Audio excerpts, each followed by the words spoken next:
আপনারা জানেন অ্যাডমিন ক্যাডারের অফিসাররা তারা পদ নাই পদোন্নতি নিচ্ছে, তারা গাড়ি নগদায়ন সুবিধা নিচ্ছে, তারা বিভিন্ন ডিপিসিতে গিয়ে সম্মানী নিচ্ছে, এমনকি এসএসবির সম্মানী 8,000 থেকে 10,000 করা হয়েছে। প্রত্যেকটা জায়গায় তাদের সকল সুযোগ সুবিধা দিন দিন বৃদ্ধি করা হচ্ছে, আর আমার মতো আপনার মতো কর্মচারীদের সুযোগ সুবিধা দিন দিন খর্ব করা হচ্ছে। এটা অত্যন্ত দুঃখের বিষয় এবং পরিতাপের বিষয়। আমরা এক জায়গায় চাকরি করি, সচিবালয়ে চাকরি করি, অথচ আমরা আমাদের দাবির পিছনে আমরা লড়ি না বা আমরা দাবি আদায় করতে পারি না।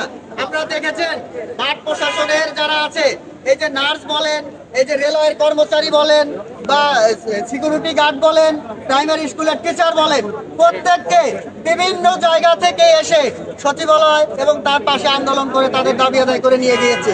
কিন্তু আমরা সচিবালয় থেকে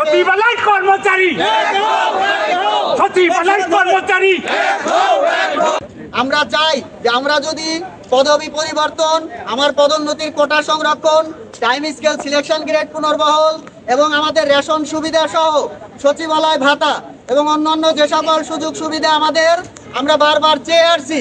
দপ্তর অধিদপ্তরের কর্মকর্তা কর্মচারীরা প্রায় 8 লক্ষ লোক তারা রেশন সুবিধা পাচ্ছে, একই সাথে তারা বিভিন্ন 30% হারে ভাতাও পাচ্ছে।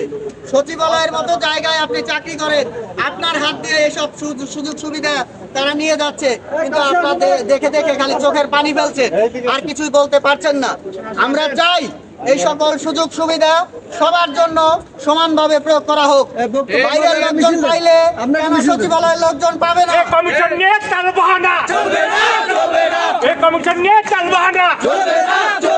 আমরা আজকে জনপ্রশাসন মন্ত্রণালয়ের সংশ্লিষ্ট কর্তা ব্যক্তিদের সাথে দেখা করব এবং আমাদের দাবিগুলো, এটা আমাদের দাবি না, এটা আমাদের অধিকার, এই অধিকারগুলো আমরা সংরক্ষণ করব।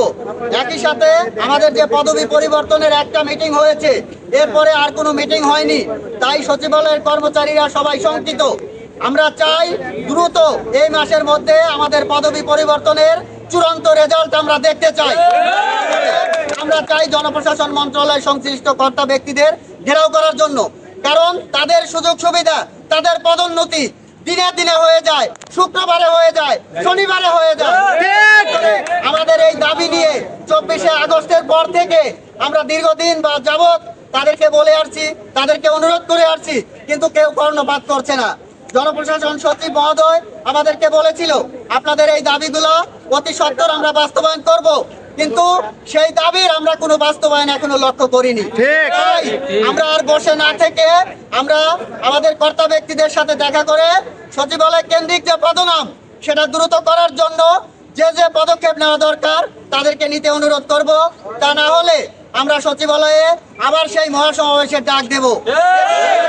আমরা চাই দ্রুত আমাদের কর্মচারীদের যে সকল ন্যায্য সুবিধা ফাইলবন্দি হয়ে আছে, দ্রুত এগুলোর বাস্তবায়ন। তা না হলে বাধ্য হয়ে আমরা ওই সকল অফিসারের বিরুদ্ধে আন্দোলন করতে বাধ্য হব।